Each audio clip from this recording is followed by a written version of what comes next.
There is a clear understanding among our customer base that the digital world is changing and changing rapidly.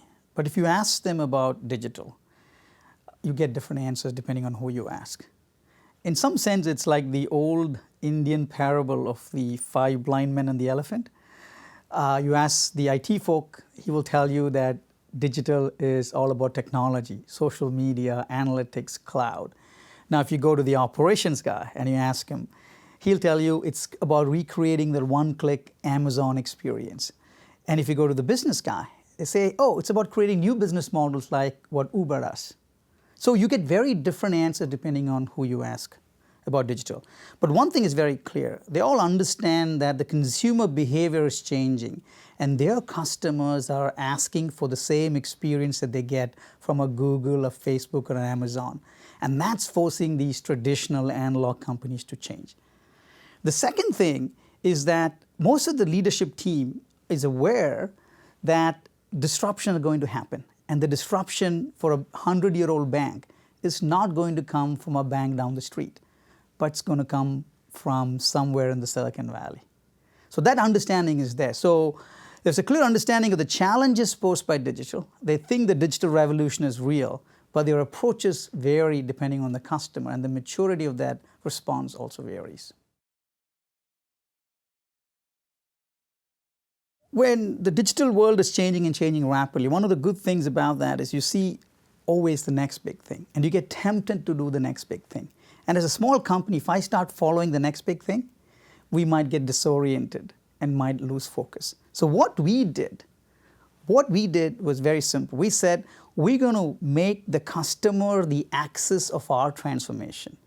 And by that, what we mean is that we said we will hinge our entire digital transformation story on our ability to make our customers successful in their digital transformation journey. So what this means is immediately is that we have to solve real problems for real customers. And also meant that we have to start solving those problems by co-creating those solutions with our customers. And secondly, the other important thing that we needed to do is we are currently a large company providing traditional services. We also needed to start acting in this dual mode, where we need to continue to provide traditional services, but also start providing digital services. And they are very different services. In the digital world, problems have to be solved along with the customer. And the reason being that if you do not understand the customer's context in which they're trying to solve the problem, you'll end up building a solution which may not work for a specific customer. So what we do is that we work with the customer in identifying certain challenges. Then we go back to the customer saying, here are 5 different ways you could solve this problem. Which one appeals to you? Which one will help you solve it for your customer? Which means that we'll have to bring in not just new technology, we have to bring in the best of breed partners. We have to bring a good understanding of the domain and how the problem needs to be solved. And finally, we have to make sure that we are keeping our customer in mind when you solve those problems. So co-creation means that you're basically sitting down with the customer and solving the problem with them. It's, if you ask me, it's opposite of field of dreams approach, which is you build, they will come.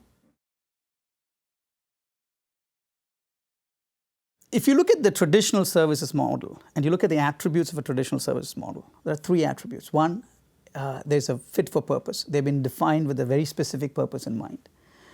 They also are very reliable and they are designed for performance.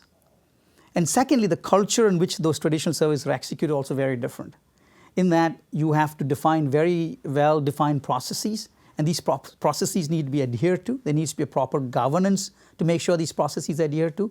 And the kind of people we need are people who can do continuous improvements to the service levels. You come to the digital world, completely different.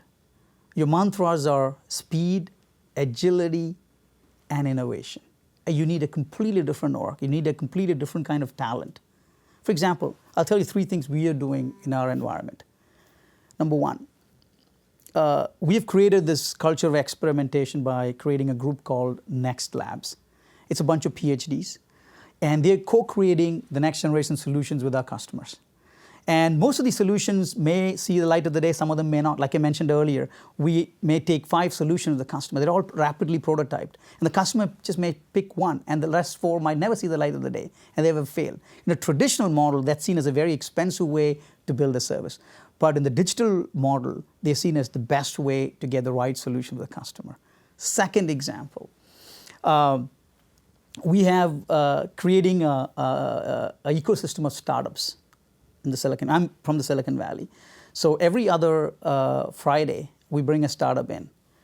And they talk to us about what's going on in the technology world, how they're building new solutions. And more often than not, you find that they've got very good ideas, excellent technology, great talent, but they're not solving real problems. So when we come in and we look at a problem that we're trying to solve for a customer, we see if this startup technology can be adapted and adopted for this particular problem. Then we are really making match. So we have run through a lot of startups before you find the right one for us to work with. So we are slowly but steadily creating that ecosystem of startups that can help us build the next generation solution. Example of how we are getting that experimentation culture. And lastly, a very interesting and important concept, which our CEO calls startup, which is nothing but a corporate startup. The idea here is that if the problem is complex enough that requires a little bit of extensive focus and talent assigned it for a period of time because you need to really think through the solution and you can't rapidly prototype, you need to carve it out. And if the problem is big enough that the customers feel that needs to be solved, you need to carve a team out. And that team, in our environment, operates completely differently. They completely operate like a startup. They have different real estate, different HR policies, different compensation model based on risk and reward, as opposed to a traditional model which is based on company performance. So the model that we set up is just like a startup, except that I mentioned the problem that the small startups have in the Silicon Valley. They don't have access to customers. But these startups, they have access to our customers, and we have access to their technology. So it's a very symbiotic relationship that we build with these startups. We have a few in running, we're still in stealth mode, so I'm not ready to disclose what they do. So coming back to the dual mode, we're really trying to see whether we can operate one part of the company and continue to improve on the traditional services that we give our customers, while the other side, what we're trying to do is to create this environment where experimentation and solution building is seamlessly built into the culture of the organization. And that dual mode is not an easy thing to do. We're trying it. Let's see if we succeed or not.